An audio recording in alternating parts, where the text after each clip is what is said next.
এক তান্ত্রিকের কুসংস্কারের বলি আদিবাসী এক গৃহবধূ।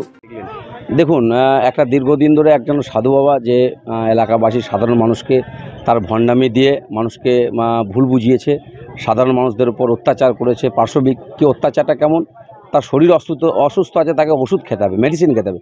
সেই জায়গায় তাকে নানা রকম ভুলভাল বুঝিয়ে টুকটাক করে মেডিসিন খেতে না দেওয়া এবং মানুষের কাছ থেকে প্রচুর পরিমাণে পয়সা হাতিয়ে নেওয়া, এই গরিব মানুষদের কাছ থেকে এটাও দীর্ঘদিন ধরে চালাচ্ছে।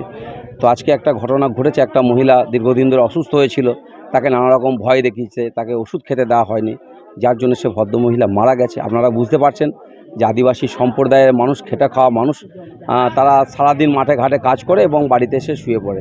তো সেই সব মানুষকে ঠকাচ্ছে। আমরা প্রশাসনের কাছে আস্থা রেখেছি, পুরো ব্যাপারটাই আমরা প্রশাসনকে জানিয়েছি, প্রশাসনকে দিয়েছি।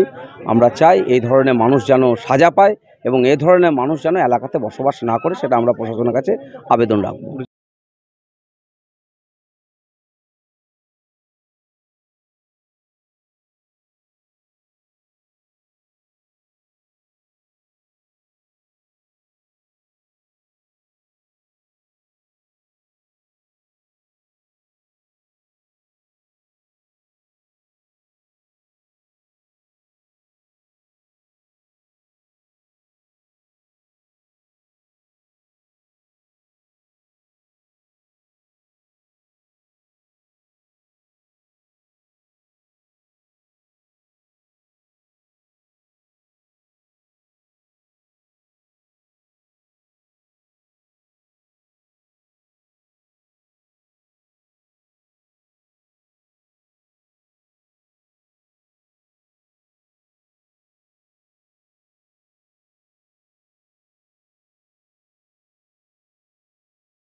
একবিংশ শতাব্দীতেও কুসংস্কারের বলি হলো এক আদিবাসী গৃহবধূ।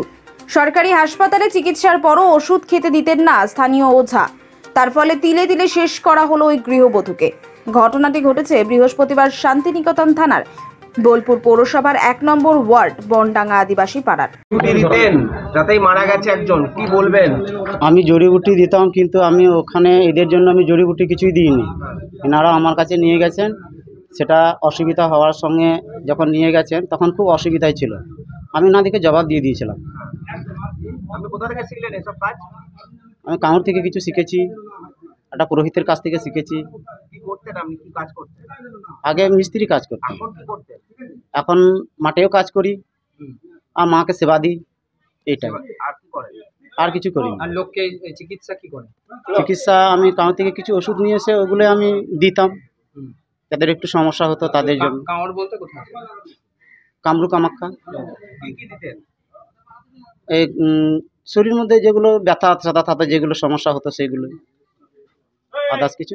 এই একজন যে মারা গিয়েছে বলছে আপনার বিরুদ্ধে? না, ওটা আমার সাথে তো কিছু হয়নি। মৃত গৃহবধূর নাম তুলসী টুডু, বয়স 26।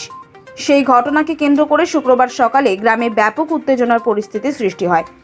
এই খবর পাওয়ার পর গ্রামবাসীরা অভিযুক্ত ওঝাকে গাছে বেঁধে রেখে বিক্ষোভ দেখায়। সেই খবর পরপরই এলাকায় এসে পৌঁছায় শান্তিনিকেতন থানার পুলিশ। দীর্ঘক্ষণ পরে ওই তান্ত্রিক লক্ষণ সোরেনকে উত্তেজিত জনতার হাত থেকে উদ্ধার করে নিয়ে যায় পুলিশ। গ্রামবাসীদের সূত্রে জানা গিয়েছে, বনডাঙ্গা এলাকায় ওই তান্ত্রিক দীর্ঘদিন ধরে নিজের ব্যবসা ফেদে বসেছিলেন। সেখানে তিনি ঝাড়ফুঁক করে গ্রামের বাসিন্দাদের রোগ সারিয়ে দিতেন বলে অভিযোগ। জানা গিয়েছে, বেশ কিছুদিন ধরে তুলসী টুডু অসুস্থ হয়েছিলেন, সে কারণে তিনি বোলপুর মহকুমা হাসপাতালে চিকিৎসাধীন ছিলেন। কিন্তু সেখান থেকে দেওয়া ওষুধ গ্রামে ফিরে আসার পর তা খেতে দেয়নি ওই তান্ত্রিক বলে অভিযোগ। নিজের জড়িবুটি দেওয়ার বদলে প্রচুর পরিমাণ টাকা, জায়গা জমি, এমনকি সোনার গহনা দাবি করতেন তান্ত্রিক, কিন্তু তা দিতে না পারলে বিভিন্নভাবে হেনস্থা করা হতো। সেই মতো অবস্থায় বৃহস্পতিবার হঠাৎ করেই মৃত্যু হয় তুলসী টুডুর। তার আগে ওই গৃহবধূর বাড়িতে থাকা একটি পেয়ারা গাছ আচমকাই শুকিয়ে যায়। এই বিষয়টি জানার পরই ক্ষোভে ফেটে পড়েন গ্রামবাসীরা। তাদের দাবি, ঝাড়ফুঁক করে গাছ ও তুলসী টুডুকে মেরে ফেলেছে ওই তান্ত্রিক। তারপরই শুক্রবার গ্রামে তান্ত্রিককে বেঁধে রেখে ব্যাপক বিক্ষোভ দেখায়